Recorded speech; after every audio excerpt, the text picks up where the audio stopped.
There are hundreds of people who think they are possessed and all this. There is a science like that. One can use energies negatively to cause harm to somebody else. A cobra also has a certain influence on this life simply because it holds its breath for long periods of time. Don't take body lightly. It's not a small imprisonment. But when one realizes how they got in, now they know how to live.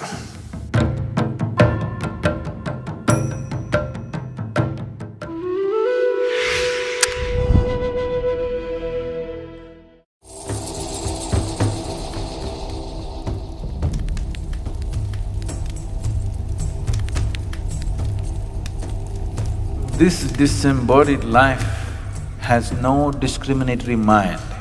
It will tend to go by its tendencies. Whatever karmic substance which is still not dissolved, which will form a certain type of tendency, will drive it in certain directions. Certain directions means wherever there is life, and the life is of such a nature that it breeds minimally. For example, a tamarind tree. If you go and watch the other trees, you will see a lot of birds will be sitting for the night's rest. No bird will settle down on a tamarind tree because the level of oxygen around a tamarind tree is extremely low. It may also move in the direction of a yogi who has a certain mastery over his breath because he is not breathing as much as others are breathing. A cobra also has a certain influence on this life simply because it holds its breath for long periods of time.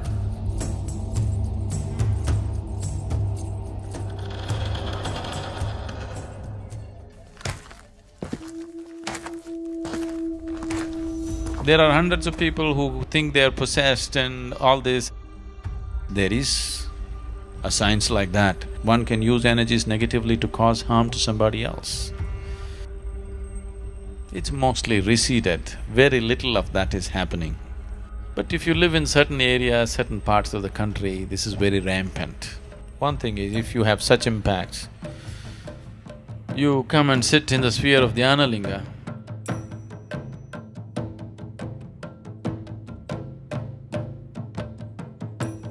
because there are occult dimensions to Dhyanalinga which just nullifies all this. One Paurnami or Amavasya when things are more receptive for you, just one day, just sit there and go, that's all. It gets taken care of.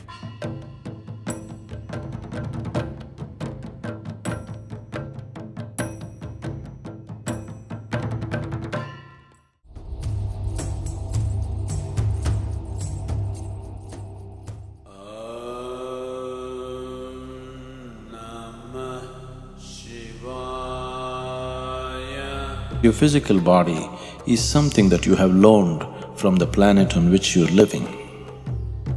When the time comes, the planet will claim it back.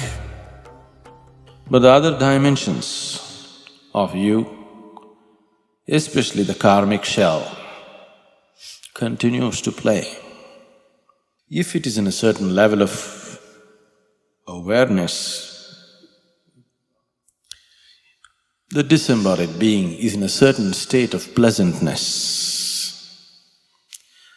It is this that is being referred to as heaven, because they have left their physical body in a certain state of awareness. They enjoy the sweetness at a certain period of time.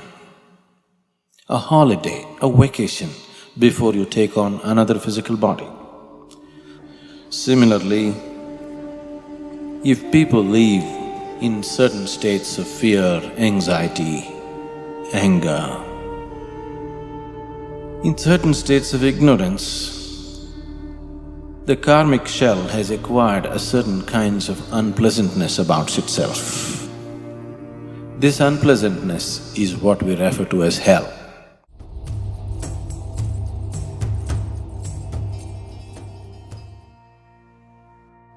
Normally when somebody dies, we say, this person is no more.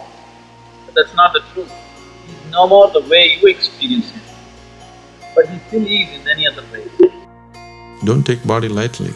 It's not a small imprisonment. Unless you break it open, you can't leave it, isn't it? But when one realizes how they got in, now they know how to leave. If a person consciously sheds the body without damaging the body in any way, like you shed your clothes, you shed your body fully consciously, then we say this is Mahasamadhi. When a person lives like this, that's the end. Truly no more. Once again, whatever you called as myself has just dissolved and become a part of the cosmos. Full circle. Nothing is nothing.